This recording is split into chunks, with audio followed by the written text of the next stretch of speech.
welcome everyone, and sorry for that. This is our first hybrid event, so we are figuring out how to have humans on a room and humans on a Zoom room. But welcome to all. My name is Daniela Bleichmar. I direct the Levan Institute for the Humanities and the USC Society of Fellows. And today I will be in conversation with Dr. Mark Braude for this how to write a book for general readers. So Mark and I will be in conversation for maybe 40 minutes, and then we will open it up for questions, both from people in the room and people on Zoom.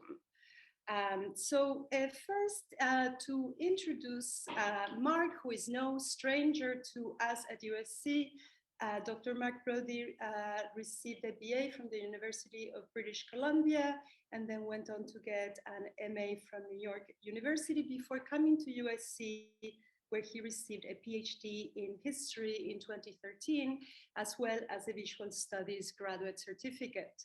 After completing his doctorate, Mark was a postdoctoral fellow at Stanford University, where he taught in the departments of art history, French, and history, and also curated an exhibition entitled Speed and Power. But what brings us together today is Mark's work as an author. His dissertation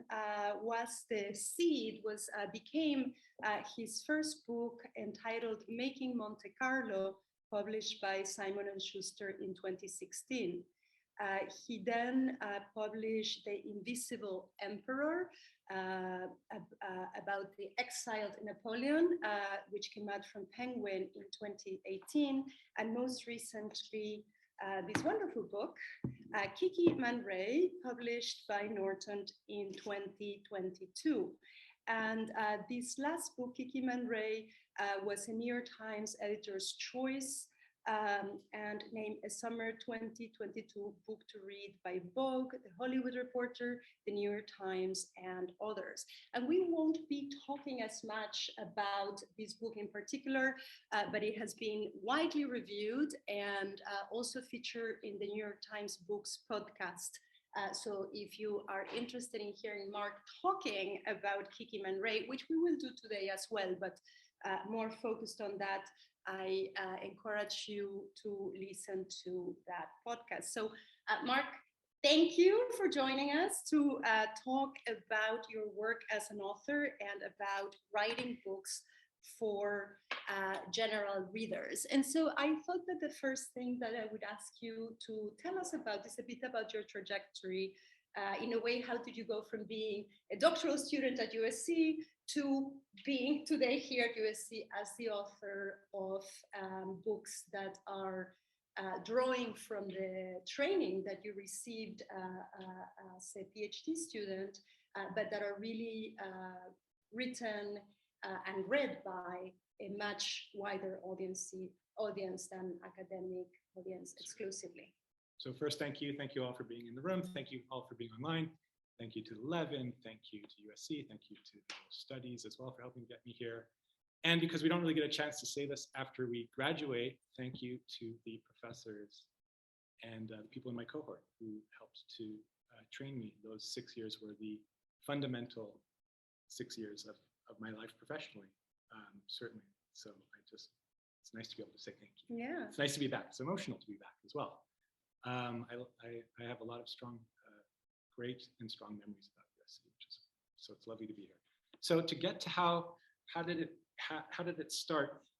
I was putting the finishing touches on the dissertation, which is about Monaco, history of Monaco, and I had a chapter in which I talked about the 1920s and the reinvention of this resort by an American publicist named Elsa Maxwell, who I think really made the idea of cosmopolitanism glamorous, something that people should aspire to. The fact that you could travel light and have no connections to your home country became something that should be enviable.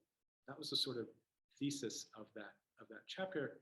And within that was a great story of how this Elsa Maxwell saw people along the coast, along the Riviera in the 20s, hanging out in the sun in the summer. people like Gerald and Sarah Murphy, people like Cole and Linda Porter. And that wasn't something that Europeans were doing at that time. And Elsa Maxwell saw that there was a business opportunity there. And she invented summer, so to speak. She made, I think, by drawing on these American lifestyles on the Riviera, invented the idea of the summer resort. It all started in Monaco. And so that was folded into the dissertation. And I got to thinking, that was what was getting, I was really excited about this story, the people. And I would tell people about it. And I thought, you know, this could be maybe like a Vanity Fair article, a piece in Vanity Fair. And I had no aspirations to do anything other than that. I thought, I like Vanity Fair, I like to read it. Maybe I'll try and get into Vanity Fair with this particular piece because it seemed like a fit.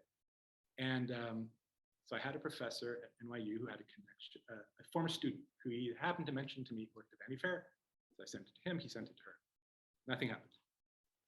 Then, because Monaco, this is a long answer to a short question. Because Monaco is the second smallest country in the world after the Vatican, I was really obsessed with small things. Just kept whirring around in my mind.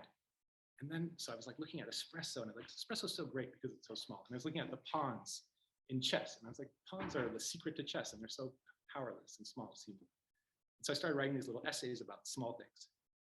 And then I was like, you know what, this could be, where would I want to express this idea. Maybe it should be like a column in a newspaper. And I'm Canadian, so I thought of the Globe and Mail. So I just sent the Globe and Mail like slush pile email. I said, I have this idea to like. And this is while you're a postdoc? No, this is last year of grad PhD. school. Yeah. Okay. What do you think of this idea of small stuff? And they're like, yeah, that could be a column. Like, try it. So I wrote little 100-word essays. They're really silly. Right, about small things. about Small about small. And then an agent emailed me and said, that could be a book, the book of small, or something like that. I said, okay, I'm about to get on a plane because I'm about to celebrate the end of finishing my dissertation. I'm going to Costa Rica. And let's talk when I get back. I'm in Costa Rica in the jungle and it's 100 and something degrees. And then New York agent calls me somehow, has my phone and says, I just had a coffee with an editor at Vanity Fair. They're not going to publish you because you're a nobody, but I like this idea of Monte Carlo. Could that be a book? Oh, so the same people who didn't go for your idea talked to someone else. Yeah, they were just like mentioning, oh, I read this thing and it was kind of interesting. And so that agent, so then I kind of forgot about the small, and I've still yet to write that book, although I'd love to. And so that agent worked with me and that was where the value came from, somebody totally outside of my field of knowledge. Now this is how you turn it into a trade proposal. Take what you have and we can get into that. But so is that an instructive example? Some of it is social connection, some of it is luck, some of it is perhaps I was putting out little flares to the universe that I wanted to write in different forms. I don't know. Yeah, but so that gets us to the beginning. In a way. You had given us the prelude, right? Yeah. And so for you, the prelude was this sort of putting something out. It didn't work out the way you wanted, but something else led to something else, led to someone else, led to an agent who works with authors on trade books saying, this can become a trade book. Right. So I guess I'm interested in, then you're a postdoc and you are perhaps applying for academic jobs and thinking, I may write this as an academic book or not, or I may write it as a trade book. Somebody's sort of coaching you on what a trade book might look like. But so you did that book and then you did a second trade book and you've done a third trade book. So I wanted a bit of the longer arc from a one-off happenstance accident to the becoming a writer who writes these kinds of books and thinks about his research and his writing for that broader audience, because that must impact how you do research, how you plan the book, how you do the writing, all sorts of things that we can get into when we talk about process and practice. But just thinking about the arc of going from a proposal to a first book to a second book to a third book. Yes. So the answer professionally, why did I keep doing it? Because I liked it. I liked that form. It worked for me. I found I could write into it. And I think because of doing that initial proposal, I learned the form of doing a proposal as well. And I suppose the nuts and bolts of it would be, if this is answering your question, I don't know, is finding ideas that should merit next books. Would that be okay to talk about it? Yeah. So, because that, I guess, was the question. So I did the first book, and the first book was very tentative. Excuse me, I think I was learning to write on the job a little bit and asking permission a little bit to write. And so I find that first book for me was a bit guarded. But I think that is pretty happens, typical right? for many first books. Yeah. But by that time that had come out, I had a little bit more confidence. And the idea then became, because there's lots of ideas will pop into your head with you as you read and explore the world, what then constitutes a second book? What would continue this trajectory? So first of all, I should say, nowhere ever in the trade publishing process, did anybody think of the PhD as antithetical to what they were trying to do. It was only ever a strength, because what they are looking for is, are you the person on the planet who can write this book? That's very important for them when they're going, an agent going to an editor, and an editor then going to her bosses, corporate bosses, saying, this is the book, and this is the person to write that. And so for me, so mostly, what happens a lot in nonfiction is you have a platform because you're already famous, or you have some take on Trump that no one else has, amazingly, or you have a really serious and specialized expertise that will be of appeal. So for me, the books had to sort of follow somehow on the previous ones without, just repeating the same book. I didn't want to do that. And so then, for me, because I'm writing a narrative history, there became, what is the difference between an idea and something that can become a book, an idea that will stick and appeal to a publisher? What is a good idea? Yeah. Maybe? Yes. Yes. Okay. And so that required an arc, a narrative arc, beginning, a middle, and end, a compelling enough character, and though I am talking about real people, it has to take the shape of a character, and for me, a world that is, Diana Vreeland, the great editor, said, give them something they can't get at home, and that, I love that quote. She was talking about fashion magazines, but I think as well, for nonfiction, it's not escapism, but to be able to immerse yourself in a world that is different historically, of course, and geographically from where you are, I think is one of the great pleasures, for me at least, of reading nonfiction. So I always want to have some kind of world that is rich, and then can I enter this world through a different change of perspective? Mm-hmm. And can that sustain me for 4 years? I can never get an idea handed to me and they'll say, go write about this person because it's hot right now. I couldn't do it. 4 years on, it's just not going to work. It has to be something that you have come to, at least for me. Can I ask you, because this is very interesting, and I do want to get back to the idea that you just sort of dropped of a 4-year project. I think thinking about what is the scope of a project is something that is always very specified for dissertations, because we know they take, more than 1 year and less than 10 to write. Like there's funding, there's, practical things. And we also know in academia for a first book that there's a very serious timeline if you're in a tenure track job or if you have a temporary appointment. But after that, in academia, there tend to be very few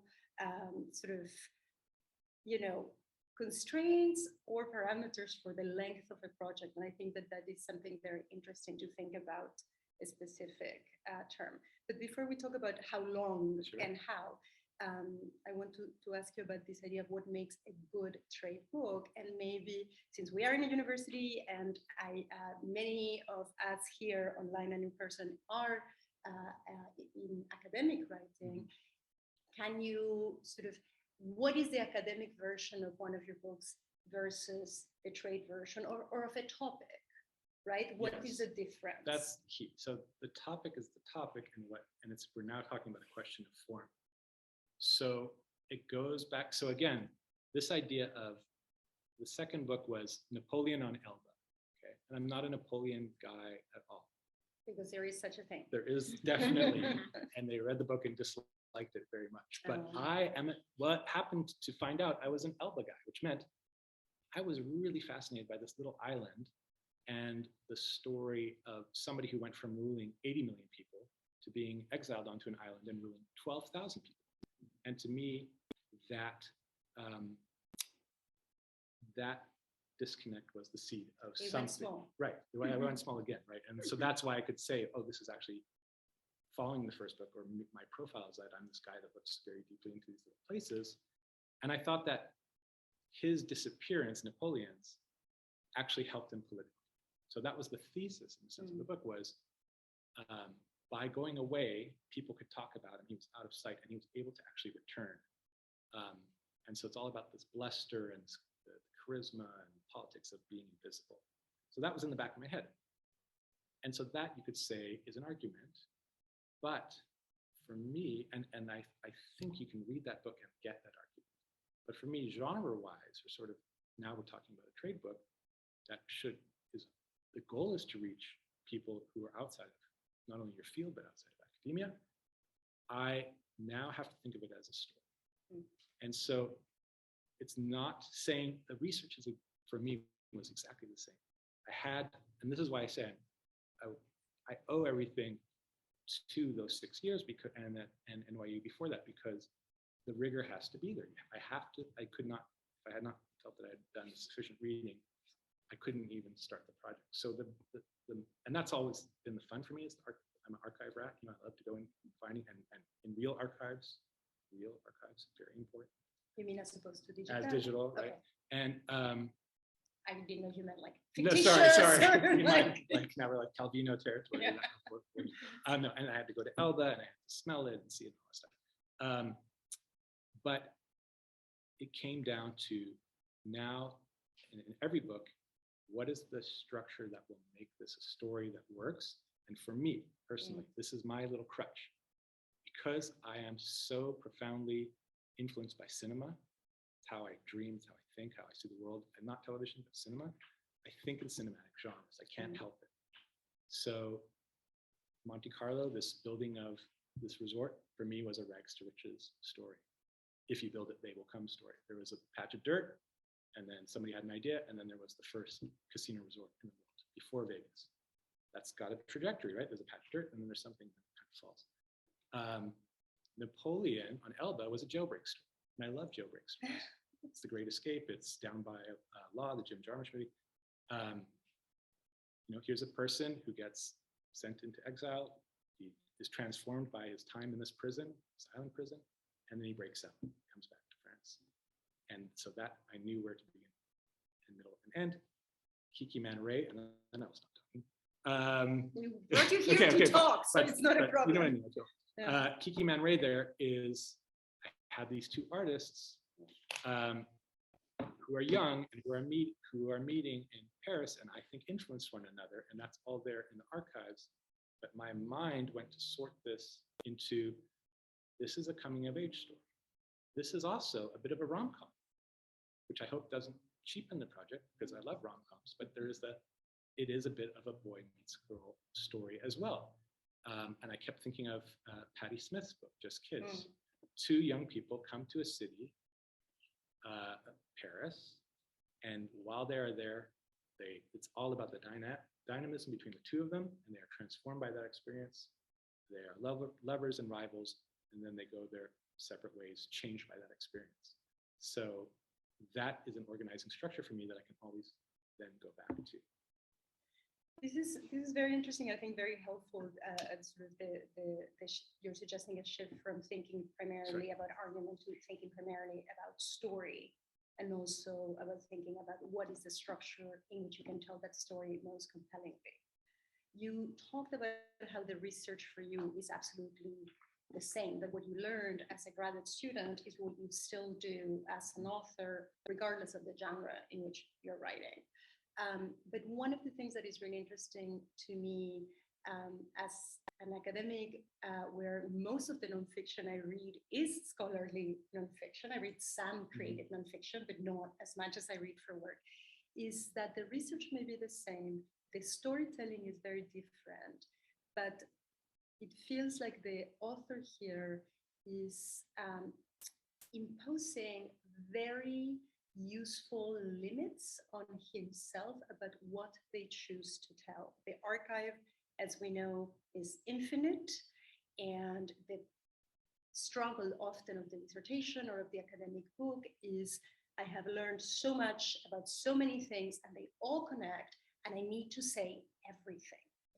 And the economy and decision-making that happens here, because each chapter works on its own, all the chapters connect, but I always felt that I admired your self-restraint in thinking not what do I know, but what will the reader want to read, right? So that seems a very different way of writing, and I would love to hear more about that aspect of telling a story, which is you've done the research, you don't have to prove your expertise, you have to tell a story that is compelling, that is convincing, that works, but that isn't an assessment of the author's persona as a researcher or a scholar, right? Yes. That seems the big difference. So I have two ways I want to answer. The first is to start with, when I was talking about,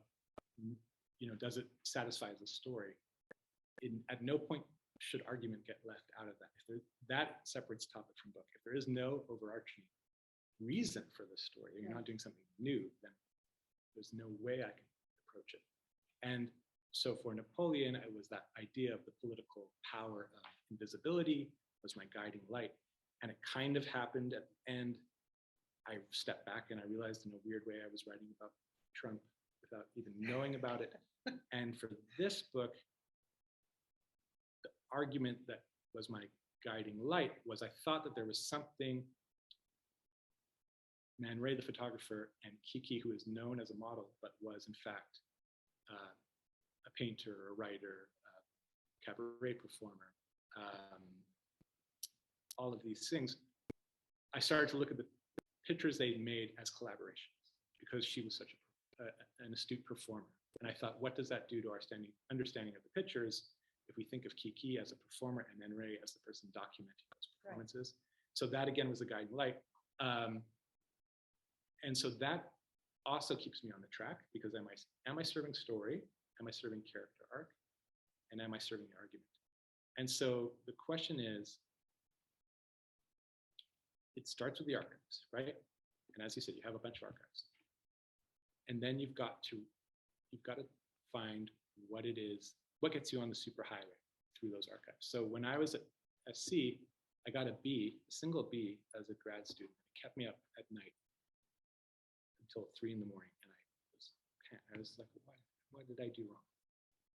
And I had been at Huntington doing a research seminar. And I'd found, and I was into gambling because of Monica, I'd found these like gambling guides from the 1900s, even before that. And I was so fascinated by them, It was like teaching how to cheat at cards, what cards mean as dreams, and also, so I was like telling you every single thing I had read about this, because I was like, passion is just guiding me. And the comments came back, you're in the weeds, where is the binding? Like, lose all this, I think your nugget is here. You've always maybe got these comments. I used to get them, this is the nugget of your argument, get there quicker. It's really good advice. The professors were Deb Harkness and Daniela Bleichmar, who gave me my only B at USC, which you'd think I would have forgotten. Apparently not. But so the same thing happens, is I keep getting lost in the weeds, which is why. But this happens to every grad student and to every scholar. Right. And that's, for example, I think the difference between a dissertation and a first book, and it's also the difference between a second or third book, manuscript draft and revise, right? Because I think it's very, when you have that amount of research, that amount of curiosity and of wanting to it's not that you want to talk about one thing, you want to talk about everything that you're learning. That's, I think, a great motor driving your research and your writing. And so often many of us will put it all on the page. Right. But then when someone else reads it, or when you set it aside and read it again, you're like, oh, this is not a story. I have turned a gigantic archive into a smaller archive, but it's still an archive. And so that process is often one that comes in revision. Right. In my defense, since you have not forgotten this in 15, 20 years, however long it's been. And so that's why we have faculty mentors, and why in the trade world you have your colleagues that you send things to, and also an editor, which is key, right? These are all, there are many hands that touch the book before it gets to the public, and it does unfortunately have to happen on the page, at least for me. Every book is about 80,000 words so far, and was at some point 250,000 words. Okay, that's super helpful. And an editor, some of it is me saying, okay, now I needed to go through this process of, learning every single thing I could about this thing, and now that entire chapter. I mean, I've had chapters 2 months. No, just does not serve the story. And then you also might be telling, you might have missed a particular story that you could be telling that is different from the one you are telling, which will come from an editor or an outside viewer, an outside reader. So with Kiki Man Ray, as I said, it was the story for me of a woman known as a model who then was looked at by male artists and is remembered as such, coming into her own as somebody telling her own story. And I thought that the real trajectory was ending with her publishing her own memoirs in 1929 and her establishment, her emergence as a writer. Fine, that's the story I wanted to tell. Well, how does that story start? Kiki is very passive. It's all about men looking at her, and she is in the background. And because that's what happened, in a sense. She started that way. And then she becomes an active person and ends triumphant. However, my editor said, that's not going to work.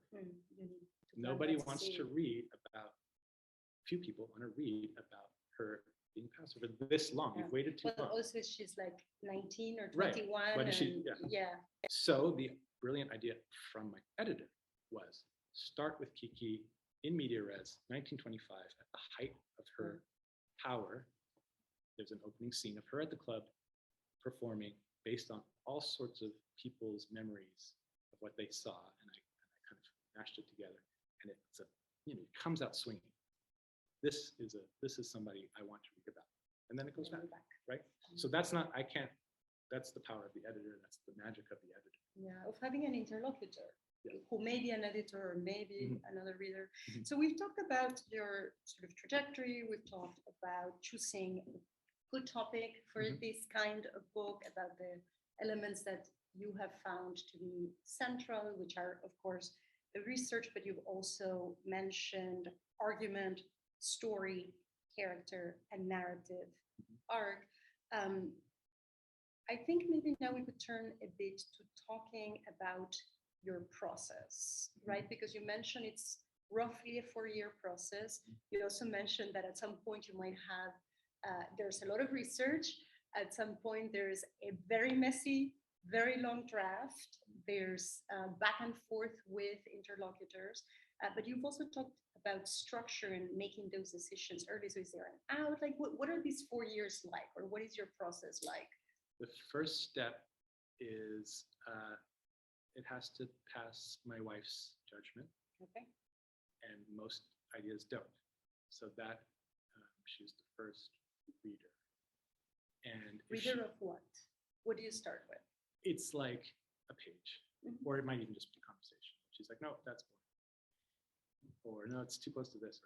So that is great to start. And then if I feel like there's a germ of an idea, there is, I would say, a good year of doing the research myself, writing something up to then submit to my agent. So before you talk to the agent, you spend a year doing research. Yes. Because you need to be that ready Yeah. That's okay. That's very important. Because I don't want to waste their time. Yeah. And that, but if I'm going to put in a year, it usually means my hunch is there. And it's I have to have enough to establish again that this is a story with a beginning, middle, and end. There's a world, there's an argument, and that I'm the person to make it. And then the real work begins, because then the agent works with me to craft that into a really detailed proposal. And these are like 40 to 50 to 60 page documents, which are different, very different in dissertation proposals, in that it's less about here are my chapters and here's the argument for each chapter, and more holistic, here's the big story and why it matters, and very driven by people and places. We are interested in people and places, and so those come to the fore. Why this person? Why, and what are you telling us about this person that is new, when there are so many people to choose from? So that's the next step. Then it goes to the editor, who can also say, no, this is the wrong idea. But at that point, it's in your agent's hands. Right. So you got your agent's help. You had this 40 to 60 page proposal, and you hang up the phone and wait to hear back from them. Yeah. And they send it to the editors. Yeah. Right. And they can choose, the editor, that's like a more of a business side of choosing if they feel it passes muster, and there will be an audience for it. And then I'm off and running for another couple years of writing, and then, which a lot of it is rewriting. And I work chronologically, just because that's just how it works for me. I like to just start at the beginning and work through it. And then only, and maybe you found this as well, everyone finds this in their own work, only at the end, I think, oh, that's actually what I was talking about. Yeah. That's what I meant to say. That's the argument. It's not the argument I started with. And then the rewriting becomes easier. And there's probably a year between submitting that final MS that's even approved and then the book reaching stores, because there's copy editing, and publicity and all of those kinds of things. So it takes time. So for me, 4 years it's an economic reality. People can take longer. The book would be better. I like to have an assignment. I like to know that this is my thing that I'm going to be doing, and it just works out, economically as well. That's kind of where the limit is. And I also think, personally, by year 4, I'm like, I really want the next one. You want to be done. Yeah. Although this one is very hard to get. I am like, they're both very much in my plasma still. I am struggling to move on. Mm-hmm. So that is really helpful. There's sort of a thick middle there of about 3 years that you said I write and I rewrite. Right. So could you break that down a little bit? Because I think the research you said it's sort of not that different from what you did as a doctoral student or what somebody would do in academia. And even though the footnote structure is extremely different, I could see the amount of research that went into all of that. Right. But could you break down a little bit that I write and then I rewrite? Yeah, sorry, that sounds like focus, focus. Okay, so again, to talk about my wife, who I love to talk about, she's like, all you're doing is typing from a book onto your laptop. That's all I see you doing. And it's true, I can't, and I've always tried to think of like, could I like dictate it and speed this process up or scan it or whatever, but so much of my day is transcribing. So you take very detailed notes, let's say. Well, and it's just really verbatim, transcribing primary sources. And as you guys know, and so that is a lot of it, and thinking happens as you transcribe. That's great. And then it becomes, so I'll start, and I hope, I don't know if this sounds terribly revolutionary to you, but it's how I do it. I start with the primary source that interests me, and then I go all the way through it, and then I find the categories that are jumping out from that primary source. So in the case of 1920s Montparnasse, it's a hyper-literate society, so everybody's writing a memoir. So I had to read all those memoirs, everyone who was there, and they're not it's not just the part where they're talking about Kiki or Man Ray. It's like, well, what are they saying about Montparnasse? So I read, Kay Boyle. I read this Canadian poet, Glasgow, John Glasgow, like all of these memoirs. Anyway, as I'm reading, something jumps out. It says, Montparnasse smelled like this. That's gold. Type that out. File name, smell Montparnasse.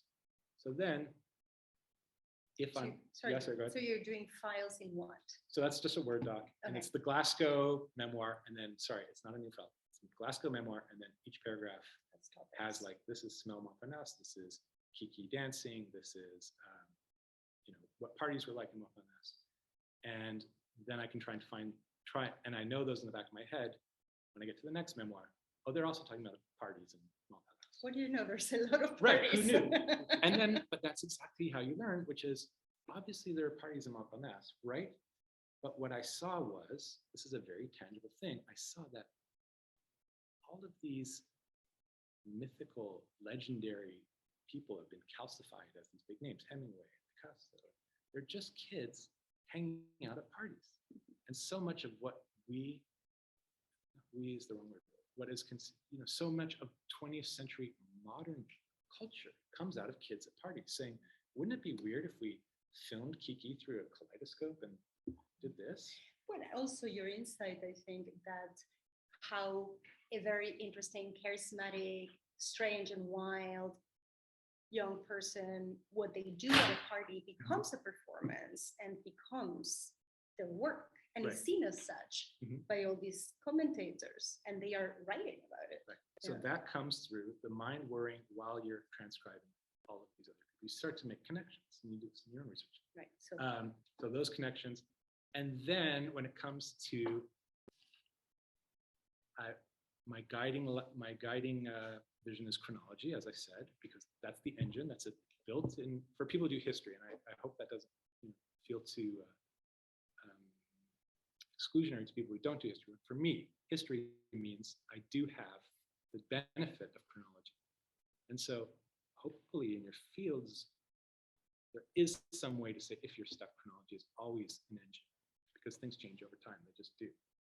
Or maybe they don't change, and that's also interesting. But at least the clock is ticking, that moves us forward. So I am always trying to move forward, and I have my one central conflict. I have to have some kind of conflict. I have to have two main people in some kind of dynamic relation. So for Napoleon, it was Napoleon and his jailer, Robert Campbell, who's kind of like supposed to be keeping him from escaping, but is also kind of awestruck because it's Napoleon, and they kind of are friends and they're kind of frenemies. And then, of course, for Kiki and Man Ray, it's the two of them. So anytime I have the two of them in a room archivally, because somebody said, I saw Kiki do this, or Man Ray says, I was here with Kiki, that is gold. That is the guiding, that's the nugget that I build from. And then, if I want to say, and it probably smelled like this, I have it, and I can say, it smelled like, whatever it smelled like, hickory or something. And because somebody said in that room, they remembered that it smelled like hickory, I can do that. I can't invent, of course. And so the only goal then is, if I'm using these sensory things, would somebody who had access to the exact same archival documents logically make the same decisions as me and follow my steps and be able to say that, yes, I believe you that could have smelled like that, then I feel comfortable doing so. So you have all the primary sources, all your notes, the categories that jumped at you. That sounds very familiar, Right. at least to Right. me. I don't know to others. You have all the secondary literature that I know you read that is sort of informing you and giving you things. So you have a pile of notes. What do you do next? You do an outline? I never outline. You never outline. No, I okay. can't. And you're supposed to. I know you're supposed to. Well, part of what is interesting is that for this, how many chapters did your dissertation have? 6. I mean, if it's 5 or 6, Right. it's about, I forget the exact number of chapters, but it's like 20 something. 40, It's something very, crazy. it's a very Yeah. different. They're shorter. They're punchy. Mhm. They're about one main thing. Yeah. And I have to say, they're a pleasure to read because they don't go on and tell you 40 different things. They're not 50-page chapters, right? It feels much more digestible. Sounds like I'm trivializing it, but you are always following a story, and the story keeps changing. So there's a dynamism that is that. So you're organizing your research differently Mhm. in many small chunks, each of which has its own interest, rather in these very few super dense, heavy chapters. So That's exactly right. outlining No. might come in at some point. No. Because So you that's, just you're exactly start right. writing. So I have my big pieces. picture, like, this is the story I think I want to tell, and this is the chronology I think I want to follow these years, and this is the place where it's going to be. So don't get it's very easy to get distracted geographically because they'll go off. People travel, right? So and I do go off on tangents here, but mostly it needs to stay in this few block radius of Montparnasse, and then it is all about chunks, little chunks, and it's so rewarding for me because it's like, this is the one thing I wanted to do today, and I got through it, and it was 1,000 words, and it's done, and I can always revisit it, but I can now move on to the next one. There's a book, Bird by Bird, right? That's the big, great writing book. And that's it. Yeah, so just go through it. That helps. Bird by Bird. And when you said 1,000 words, you just throw that out, or is it a number that is meaningful? Because it turns out that, Graham Greene is famous for having said that a day's work was writing 500 words and revising the previous day's 500 words, and that could take you 1 hour and then you're done, or it could take you 17 hours. But for him, it was 500 words. And, that has been a blessing and a curse for many, many writers since, who are always struggling with what's their number and how to do this. So when you said 1,000 words, I would love it if that was the case. Okay. Mine is the stars have aligned, that I'm in a room and it's quiet, tap goes on. Then I'm just too tired, or I have something else to do, the tap goes off. That's all I get. Mm-hmm. And it can be 50 words. So you don't have a no, and I don't beat myself up if I don't. It's just because it's all part of the process. And then a lot of those chunks get lost, and that's okay. Most of it gets lost. So you're writing in chunks, and then you have enough chunks that it becomes clear this chunk should be chunkier, this chunk should disappear, this chunk sets me up for this chunk. Oh, I've already done 6 chunks on parties, maybe that's enough. Right. Okay. And again, the logic of the chunk. The logic of what goes where becomes easier to do the more you have, and then you see, and it's okay, and it's like you have to just be very hands-off at a certain point.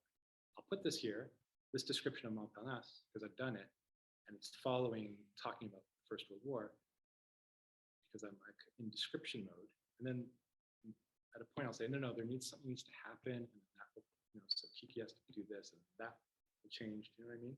And also, I will say, when in doubt, this was great advice given to me by my advisor, Vanessa Schwartz, when I was doing my dissertation, is you can always start with an object. That was visual studies advice, which is an interdisciplinary program. So I think it applies to everybody. There's something you can start with that is tangible and concrete, and that is often going to be the opening of the chapter. Well, and that works for you, right? It may be different for every person and in different fields. But when in doubt. What is your kind of object that you can start? So for instance, in this case, I had the pictures. I had the photographs, right? These are people who made photographs together.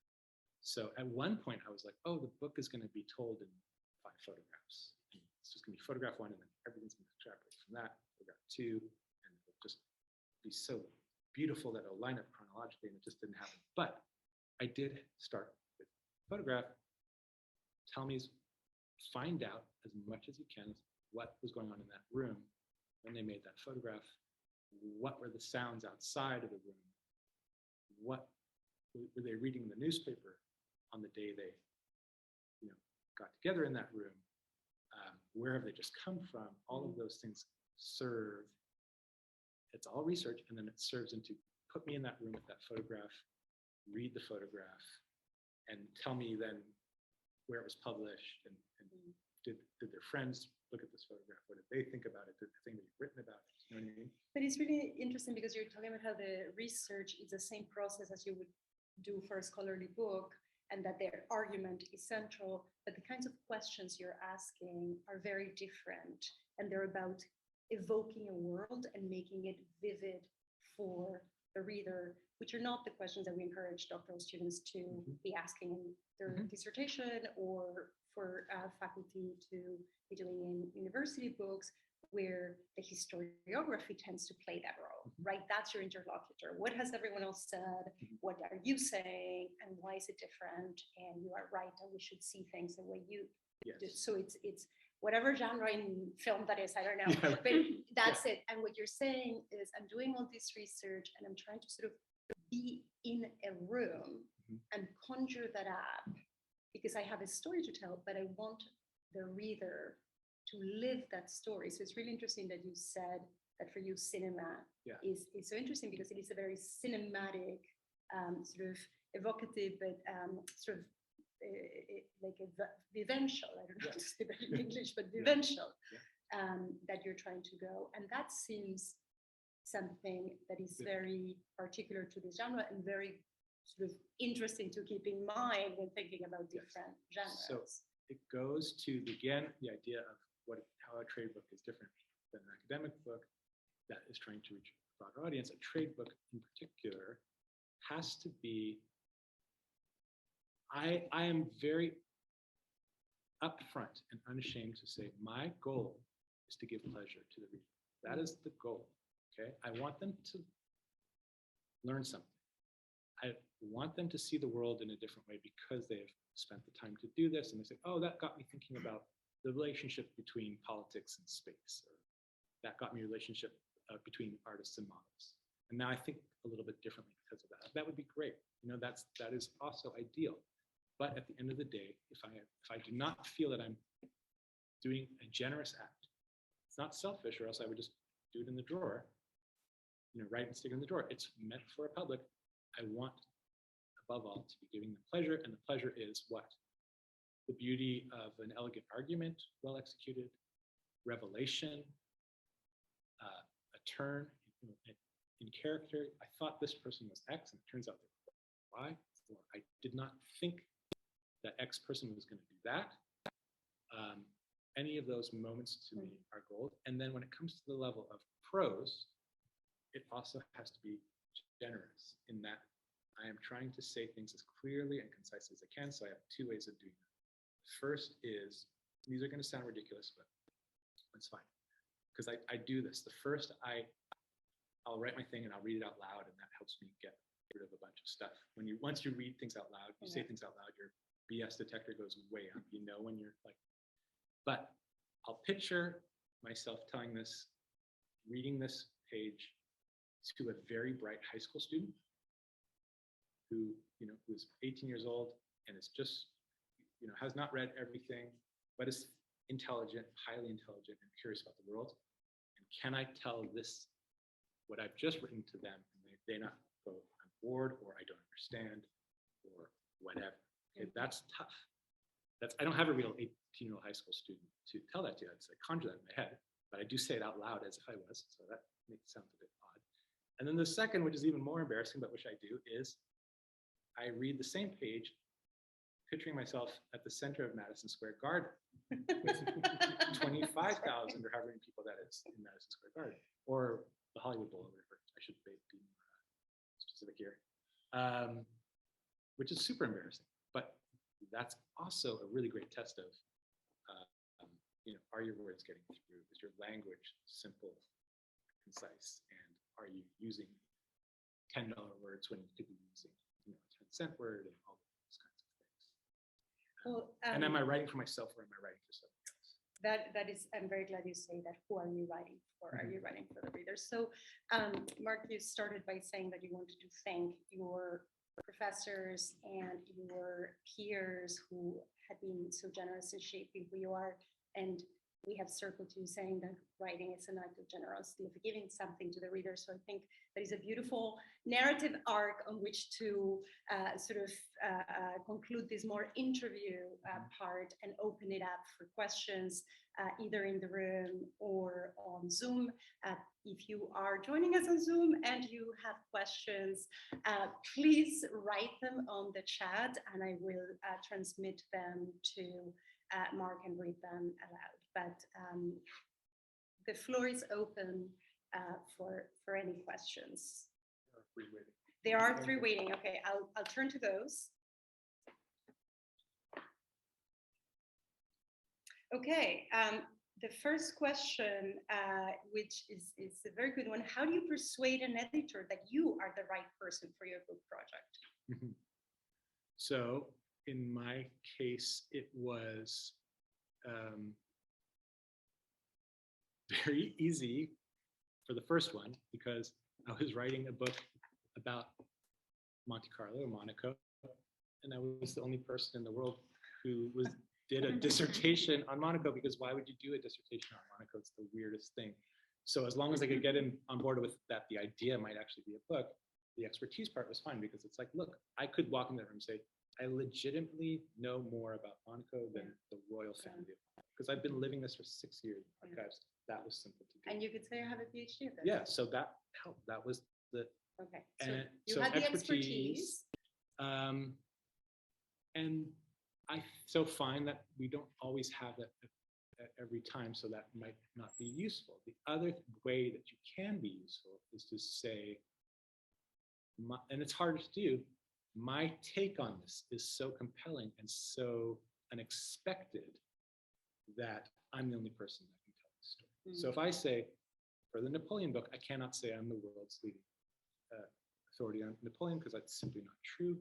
I can say, I know France, and I've come to know Elba, and I know about, the relationship between politics and, the visual. But really what I can do here that no one else is doing is say, I think the whole key to understanding Napoleon and the whole key to understanding this particular moment is to look at him this way.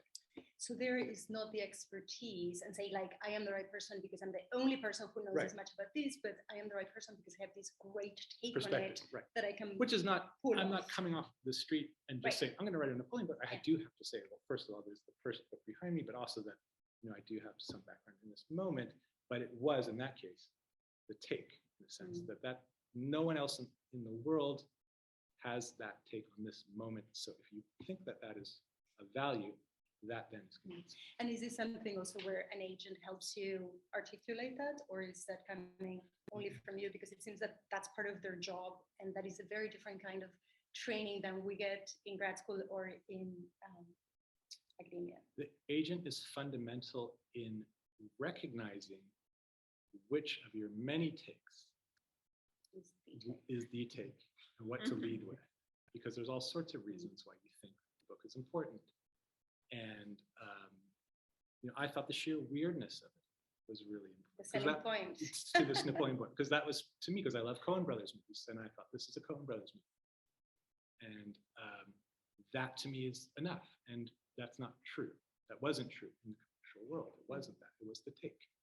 It was here's something that's a well-known person, and there's now a different way of looking at it. So they, in a way, told you what is your central point and argument about this advice, reactions you have heard before. Everything takes a village. That is the point. Laurie, there's more questions here, but maybe we'll go back and forth. Okay.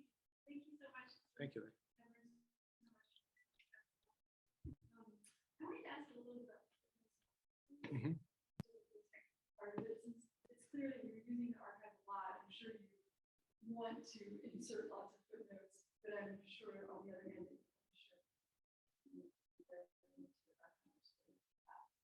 how do you strike a good balance in terms of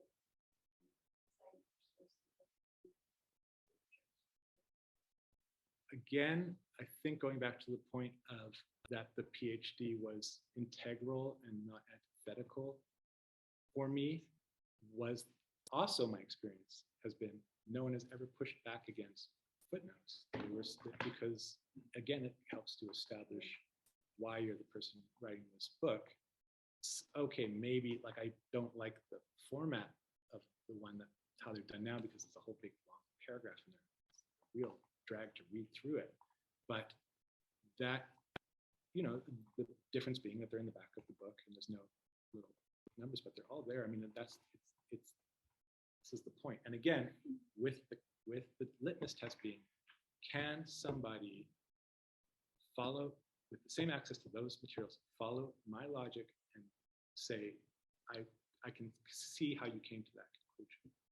And that'll be it. I think also if you look at the footnotes here, and if you look at the footnotes in other creative nonfiction, you see that there are conventions, just like there are conventions in academia. The convention is not, there's a footnote at the end of every sentence where you are referencing something. Is sometimes there is one footnote for the paragraph and it's not footnoted, it is just a citation. And there's different conventions, but there are conventions, it seems, very clear. You're right. And I will say that there were a bunch of digressions that I put in as footnotes that then got cut. Because it was just things that were fascinating to me that I didn't want to say in the body of the thing. But it wasn't helping in a sense. It was just fun facts. And fun facts got cut sometimes. Can I Sure. take turns? So there's appreciation for what you have described, but wanting a little bit more of adapting a dissertation or a chapter. And what do you take out? How do you remove the theory, the lit review, the footnotes? Do you consider the project fresh from the start and entirely reconsider the dissertation or larger book? So sort of about like when you're shifting, because for your second and third books, you were already working in a different genre that you understood. But for the first one, there was a transformation. And if you could talk a bit more about that, sort of the project seen as dissertation or chapter or scholarly article versus this project as it becomes. Yeah, and like I said, if the seed was that moment in the 1920s on Riviera was interesting to me as a story with a beginning, middle, and end. It's not that I'm gutting in a sense, which is sort of, it is building hopefully in a different direction. So I think that it's not about losing. It's about taking the thing that you think could make for the trade book and then expanding on that, which takes further research. You know what I'm saying? But with the end goal being serving the story you want to tell. It still sounds a bit abstract to me. I mean, I guess one way, I don't know if this is getting at Aaron's question, but so for example, what I saw in this book, because it's the one that I have in front of me, and I don't remember exactly how you did it with the first book, is that the way you cite the primary sources, which are mostly journals and autobiographical, is one, and then there's this big chunk that is just sort of a list of the mostly secondary sources. I have seen books that are sort of trade, but perhaps more like on the spectrum, if it is a spectrum of scholarly and trade, like keeping more of that, where, for example, the author will paraphrase the work of other scholars, and they would say, like, the historian so-and-so has this idea of this or that. And then when I was looking at the, so there's different choices that authors make about historiography and whether it's part of the narrative or not, about... Yeah, I guess what I was trying to, and I realized it was a disappointing answer, is that it was, what I should have said is it's not a one-to-one operation. I have the decision, and now it becomes a trade book. It's a new project, completely new project that comes out of, that could not be possible without the training and the writing and the thinking through of the dissertation. So you cannot say it's going to be this, and then if I only could make these changes and heighten this and make it more character driven, it will be a book that is then a trade book. No. It's, is there something in the research that you have done that then leads you to think, this is a story I want to tell, which works in this form, which is its own distinct, discrete form, and you start again. But that is all the things that you've done in the dissertation are not a waste. They're the actual gold that you're drawing from. Mind. Yes. Yeah. But do you think, so some university presses also have trade arms, for example, and it seems to me that university press trade books are slightly different from what you're doing. So what you're doing is, you know, one kind of creative nonfiction for general readers, and there's other kinds of trade for non-readers. And so the answer might be look at models, see what is possible, and see where your sweet spot is, because it seems that for you, it was more the film evoking a world, having this powerful idea that the reader can, and for other writers of creative nonfiction that is research-based, it may be another. And exactly. And the last thing I'll say on this is Salman Rushdie said, what kind of writer are you? It's the hardest question to answer. What kind of writer are you? And that informs the decision, I think, and the work. And so when, for me, I realized I'm a miniaturist. I think things that are small, are cool, and important, and beautiful, and powerful because they're small. And I want to go as deep as I can into one narrow thing and say it can explain a larger story. And that's, so then I kind of know that going in, and that's where I'm trying to get to. But that's a different answer for everybody. Yeah, as you know, we call that microhistory. Right. But Sure, yes. yes. There's a lot of hands, but I'm going in the order in which I saw them. So yeah, thanks. I'm sorry, I have been asked to paraphrase for the Zoom, so help me with that. Sure. Well, I think we've heard mostly about the sort of transition from academia into popular publishing and storytelling. And I think I'm really curious to just hear like how this decision and like this trajectory that you've taken has affected your relationship to academia. So I don't know if you teach somewhere or if you publish academically at all. And if the answer to those is no, like sort of when did that happen, and like where, like how did the people in your academic world respond to this sort of shift in direction from being like a primarily academic historian to being like a popular nonfiction author? Do you want me to rephrase, or do you want to rephrase first? The question, no, can you please? Okay. The question is not about the how to transition from academia to being a writer of trade, but about the relationship that as a writer of trade, the responses, the reactions, and how that has affected Mark's relationship to his people in academia and to academia in general. Is that? That seems pretty close, yeah. Okay. Yeah, it's complicated. So as I said before, I find that everything I do comes back to the PhD. It would not be possible without the PhD. So in that regard, I consider myself a scholar. That's just, I feel like if it does not pass muster for me in terms of the people who are in my cohort reading the book, you know, I hear those voices in my head. I do. Professionally, it's fraught. You know, I could go. It would be personal to go into it, but it's basically I chose where I wanted to live. I'm Canadian, and I want to live in Canada and raise kids in Canada at a certain point. While I was at Stanford, and that was also leading to I was an adjunct, which is a tough thing to do for a number of years, and that, you know, writing could be a way through, but it's every year is different. That's it. It's like when you're freelance, that's just how it goes. There's no year that is the same. So, you know, do I miss the classroom? Yes, very much so.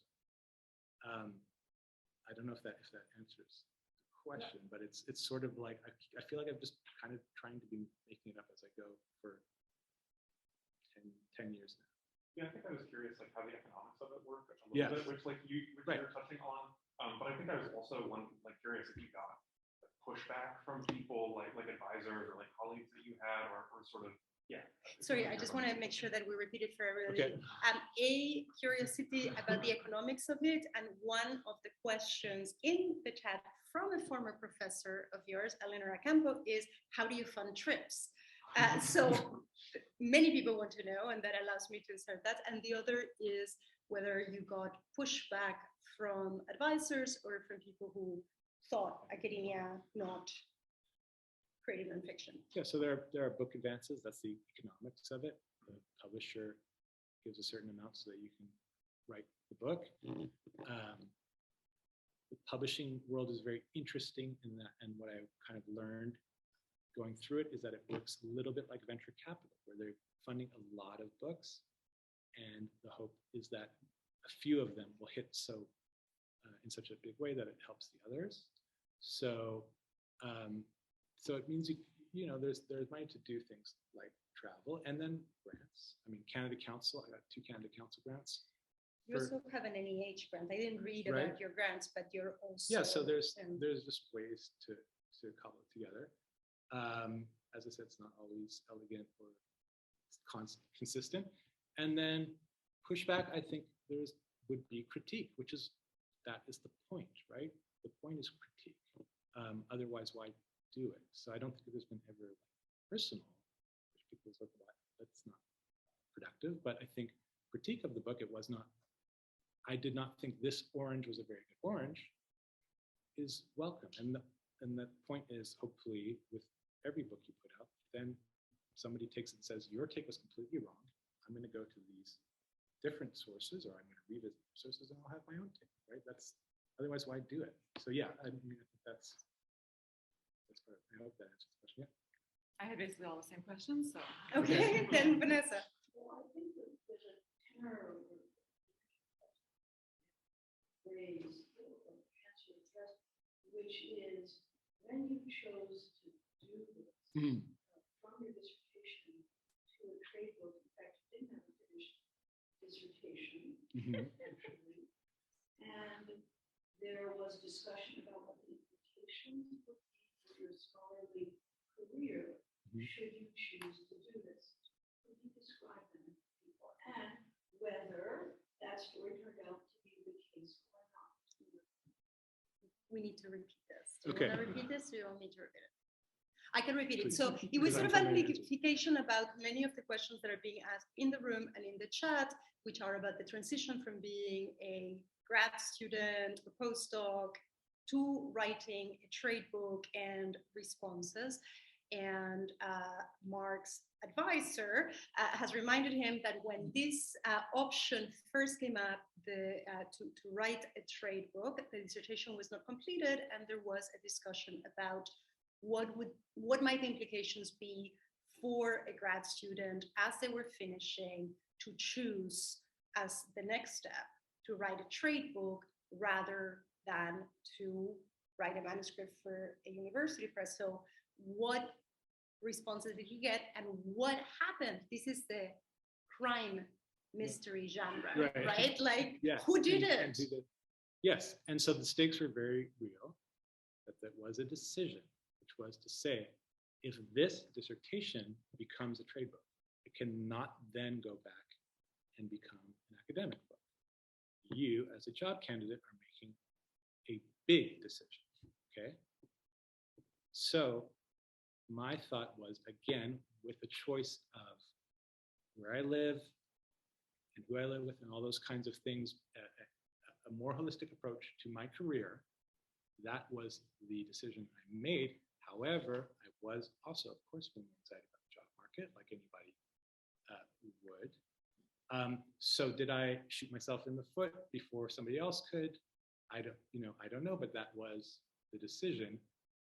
I also always thought of myself as a bit of a weird duck as a candidate and as academia. And academia, the things that I was doing. And so I think that I did find a way, in a sense, which was this postdoc at Stanford, which was super helpful, which was in digital humanities, because I had a little bit of that digital side, and Stanford ended up being a very good home for me, and that was because I had a PhD, because I had great letters, and I felt comfortable in that world, and it was a way to write and work. And then, while at Stanford, on a one-year postdoc, I took every single department head I could to coffee and said, may I teach this? May I teach this? May I teach this? This is what I know. And for 2 or 3 years, cobbled together a tenure, an adjunct, salary by doing that, because it helped me survive, and of course, but also through that came book 2 and 3, teaching, and that's maybe why book 4 hasn't come yet, because I'm not teaching. Teaching is where the ideas have come for the past year. Yeah. There was a process in which you also, because this could be relevant to the Yeah. students here. There was a time when we discussed that if you're going to go look for academic jobs, give them the dissertation. Mm-hmm. Don't give them this book, because, in a way, it may be that dissertation never would get published as an academic book, but it doesn't mean it wasn't, in fact, an excellent dissertation. And when you are hiring someone for your position, you're looking for an excellent dissertation.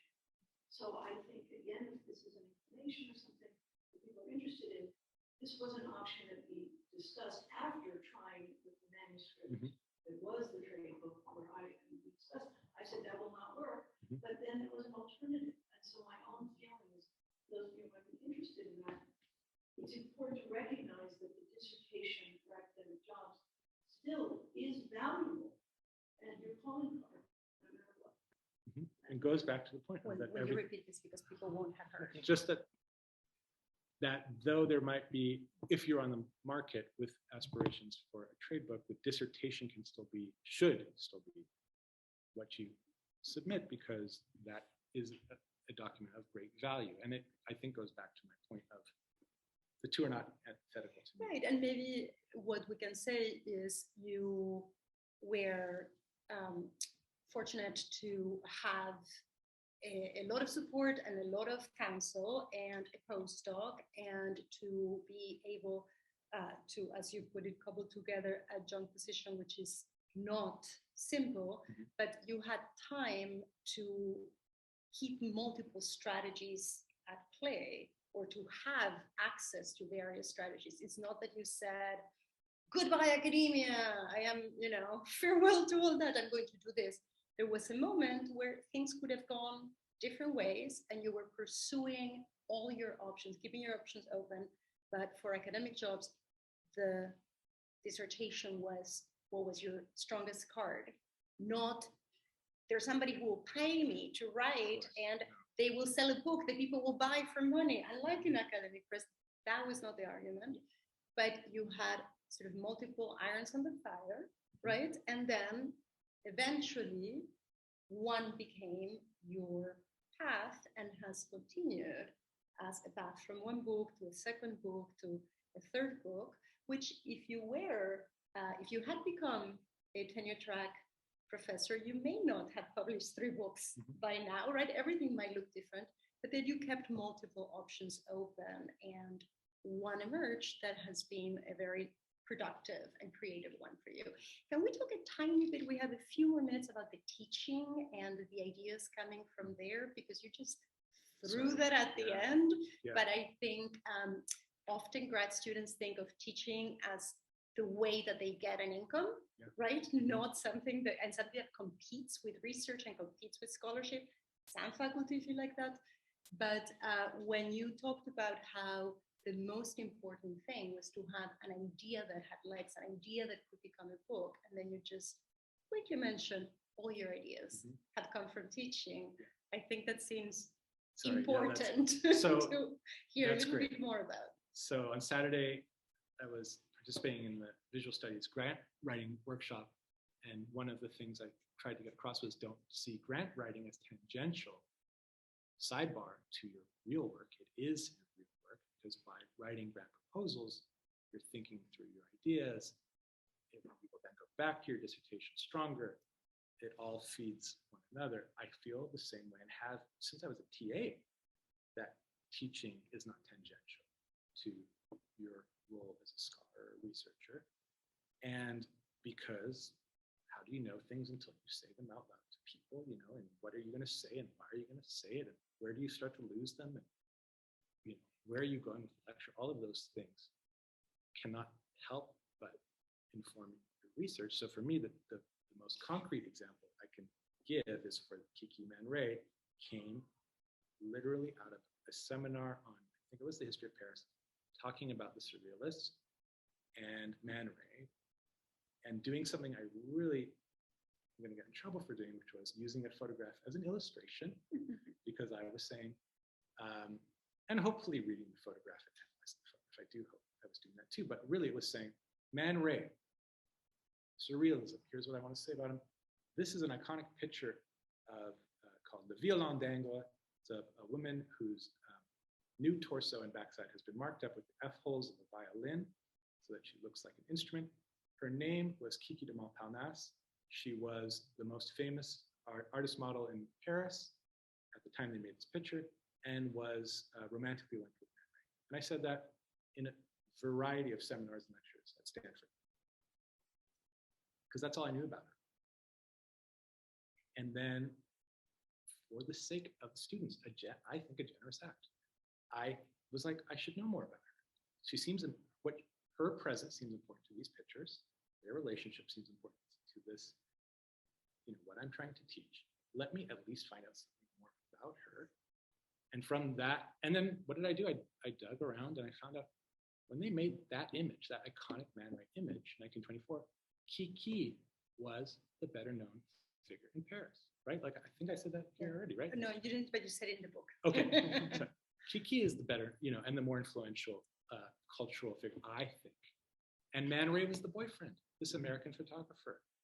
And I started to see maybe this is a piece of theater by a seasoned performer and somebody here, you know, is documenting it and they're making it together and can look at these as collaborations.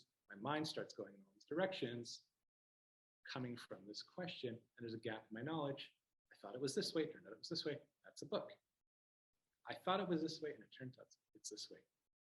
To me, that is, you know, that's the possibility of a book, and that only comes from teaching. For me, so that's what came up. So it seems to me like in this most recent book, you found the story first, but you also talked about being really interested in small things, and I wonder if sometimes if you find the story or if you look for the story in something you're interested in. And then if you do look for the story, how do you prevent yourself from inventing the story? Good question. So, wait, sorry, I'm trying to how to paraphrase it. The question is, do you find the story first? And then research the story, or do you research something you're interested in and look for the story? And then if you do that, how do you prevent yourself from? I'm not sure if people could hear because it was very well articulated by the person who posted. Right. Okay.